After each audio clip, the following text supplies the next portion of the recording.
Okay, y'all. What's up, YouTube? Hello. Alright, so let's go over my 23andme result updates. Okay, so I took in 23andme in 2014, it's 5 years ago. So let's check out the updates. It's finally got updated. That's great. There's been some slight updates in the past, but this is the best one so far. Okay, so in total, shout out Purple Clan. In total, I'm 20. I'm 67.1% European. I'm pretty sure that went down like a 0.3%. I don't know. Okay, so 38.2% Spanish and Portuguese. Okay, from Spain. There we go. 0.4% Ashkenazi Jewish, 0.3% Scandinavian, 0.2% British and Irish, 23% broadly Southern European, 1.6% broadly Northwestern European, 3.4% broadly European, 25.2% East Asian and Native American. That went up. It used to be like 23.9%, I think. So now I got 22.7% Native American, Colombia, Ecuador, and one more. 1.8% broadly Northern Asian and Native American, 0.6% broadly East Asian and Native American, 2.9% Sub-Saharan African. It used to be 3%. And then 0.8% Nigerian, 0.8% Senegamian and Ghanaian, 1% broadly West African, 0.4% broadly Sub-Saharan African, 0.6% Western Asian and North African, 0.2% North African and Arabian, 0.4% broadly Western Asian and North African. And then 4.2% unassigned. So the unassigned went up. It used to only be 3 something, yeah. But it's okay. I think just a little bit of that. We're going to my African, a little into my Native American, and the rest into my European for sure, But these results are very close to my 23 my 20 I mean my ancestry DNA results, so they're really close. So Spanish and Portuguese ancestry was influenced by several Mediterranean civilizations. Today this ancestry is common in people of Latin American descent. We predict you had ancestors in Spain within the last 200 years. So let's look into that, since that's my biggest, and that's the only region I could view the report on in Europe. Let's see where my Spanish ancestry comes from in Spain. I don't know why this app's being so slow. Maybe it's because of the update. I'm not sure. Maybe I should do this video on Chrome or something. But let's hope that this loads eventually one day. But y'all can check out my other videos to see what I look like. Okay, I've uploaded my 23andme results before. I've uploaded my ancestry DNA results before. Um and yeah, so this is great. I love this update. It's really nice. Let's hope this loads one day. And yeah, it's a nice update. It's nice to Oh, there we go. Taita.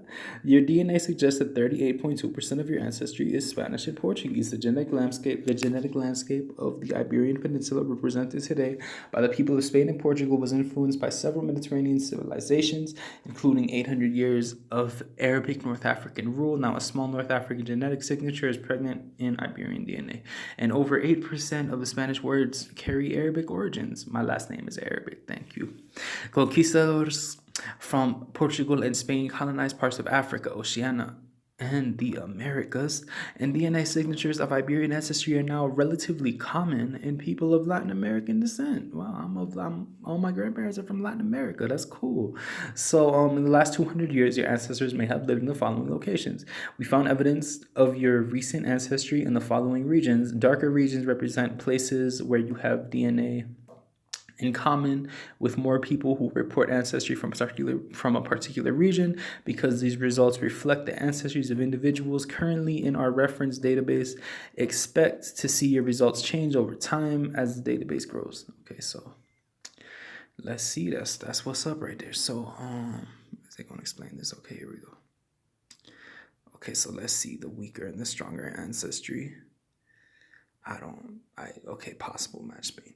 Spain has 19 administrative regions, and we found the strongest evidence of your ancestry in the following 7 regions: Galicia, Aragon, Basque Country, Andalusia, Extremadura, Catalonia, and Cantabria. Okay, so I know for a fact that I got ancestry from Extremaduras, because my Cuban grandfather, I seen his birth certificate, and he has grandparents from Extremaduras, and so yeah. So, and his last name is Arabic and all that, but so my Basque ancestry, I know I got strong Basque ancestry because my grandmother's last name is Basque, and I know she has a recent Basque ancestor. I think it's like her great grandparent or something. And Galicia, I think that comes from my Ecuadorian grandfather. I do think his mom has ancestry from Galicia and Aragon. I don't know.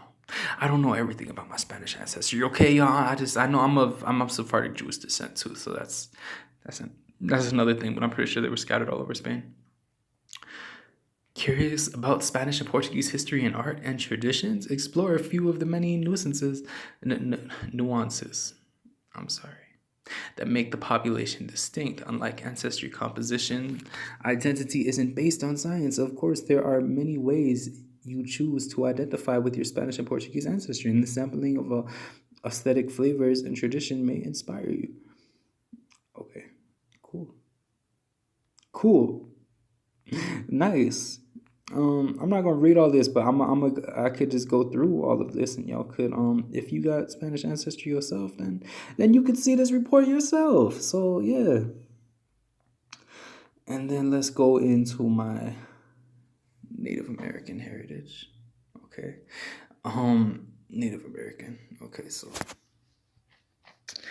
North Central and South America were first populated around 15,000 years ago, following the arrival of Native Americans from Northeast Asia. We predict you had ancestors in Colombia, Ecuador, and Cuba within the last 200 years. What? Well, yeah. I do actually have ancestors who migrated from like Nueva Granada, like before it became Colombia. So I do have. You could say that, but I don't. It was far back. I'm not sure. In Ecuador and Cuba, I do, but I don't got any Native American blood from my Cuban side. That's crazy. Wild. Yeah. Oh. Alright, okay, so let's see what this is gonna take a while to load, ain't it? Well, that's cool. I mean, my unassigned DNA did go up. That's kinda something right there. But my Native American did go up. Uh, my European went down. My North African and Western Asian, whatever, went down. So I mean, it's cool though. I mean, I wish they could get rid of my 4.2% unassigned. Okay, so let's see. Your DNA suggests that 22.7% of your ancestry is Native American. The first humans to reach the New World populated much of North Central and South America within just a few thousand years, following their arrival from Northeast Asia around 15,000 years ago, despite Jurassic population losses over the past 500 years, rest in peace, as a result of exposure to old world diseases and genocide at the hands of European colonizers. The genetic legacy of these early American trailblazers persist to this day, primarily in Central and South America. Yes. In the last 200 years, your ancestors may have lived in the following locations. We found evidence that your recent ancestry in the following regions. Darker regions represent places where you have DNA in common with more people who report ancestry from that particular region. Because these results reflect the ancestries of individuals currently in our reference database, expect to see your results change over time as the database grows. Okay, so cool. Let's check out Colombia first. Highly likely match. Colombia has 33 administrative regions, and we found the strongest evidence of your ancestry in the following 9 regions: Antioquia, I don't know, Bogota, Valle de Cuaca, Caldas, Risaralda, Boyacá, Kundin Amarca, Kundin Amarca, Huila, Narino. Okay, cool. I don't know anything about Colombia, so that's that. Ecuador has 24 administrative regions, and we found the strongest evidence of your ancestry in the following regions. Okay, so this is really cool because this is where most of my indigenous Ecuadorian ancestry come from that I know for a fact, you know? So, number one is Pichincha, two is Guayas, three Tungurahua, four Imbabura province, five Chimborazo province, six Cotopaxi province, seven Manabí province, eight Azawai and Loja. Okay, so I know, my grandmother, all her family is from Pichincha, my maternal grandmother, and then my paternal grandmother, all her family is from Guayas and Tungurahua. I think is Ambato and Tungurahua Chimborazo. Fuck, Tungurahua is like Ambato. So like my Ecuadorian grandfather, his father has roots in Ambato, and my grandfather also has roots in Babura province, and Cotopaxi, his dad is from Latacunga, so it makes sense to me. So possible batch in Cuba. Cuba has 16 administrative regions, and we found the strongest evidence of your ancestry in the following five regions: Havana. My grandfather is from Havana. My Cuban grandfather, my paternal grandfather is from Havana, but he don't got no indigenous ancestry. So I mean that's interesting. Pinar del Rio, Matanzas, Holguin, and Granma. We did not detect enough evidence of recent ancestry from Argentina, Aruba, Belize, Bolivia, Brazil, Chile, Costa Rica, Dominican Republic, El Salvador, Guatemala, Honduras, Mexico, Nicaragua, Panama, Paraguay, Peru, Puerto Rico, Uruguay, or Venezuela. Okay, so let's explore the genetics of the Americas. Let's do that. That sounds lit. Okay, so Central Asia, 30,000, give or take, years ago. Isolated in Beringia, 25 to 15,000 years ago. Migration south, 15,000 years ago. The first Americans, okay. Over the past few decades, researchers compared the DNA of indigenous Americans to populations from around the world, confirming a genetic link between the native peoples of Northeast Asia and the Americas. Over 30,000 years ago, the ancestors of the first Americans began to form a distinct genetic population in Central Asia.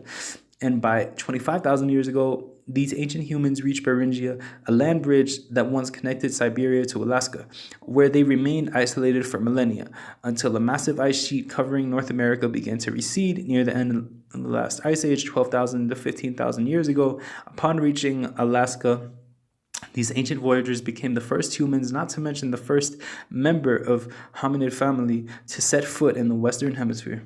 That's what's up. Genetic tapestry. Okay, so we got Siberians, Eskimo Inuit, Athabascan, North American Indian, South American Indian, East Asian. So 15,000 years ago at present. Okay.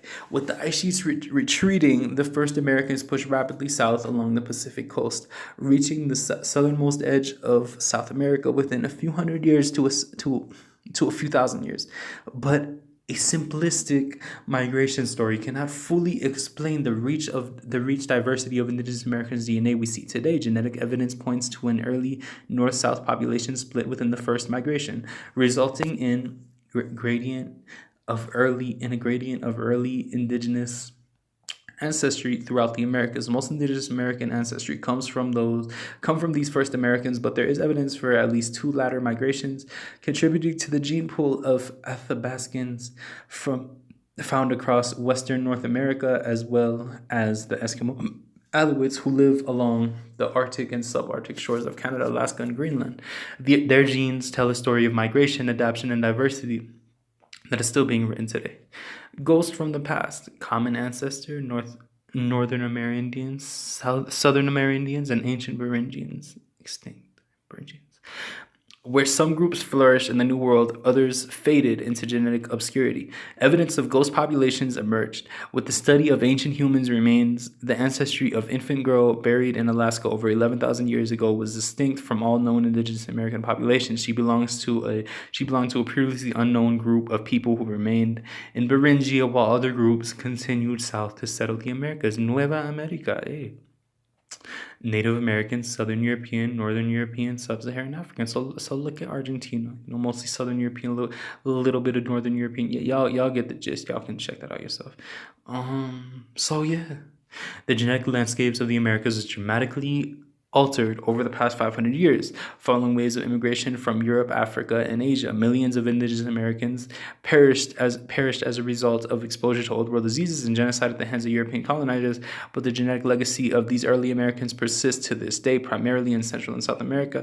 Extensive mixing of historical populations called admixture results in a new admixed genetic and cultural identities that define the people of the Americas today. Explore the average ancestry breakdown of an admixture of 23andme customers in the Americas in the image. Okay, living tongues. Here we go. Aztec, Nahuatl, and Guarani. Aguacatamole, guacamole, Mayan, Quechua, Aymara, Huacara, cougar. Researchers estimate that less than half, possibly less than a third, of the roughly 2,000 languages spoken in the Americas at the time of European contact are still spoken today.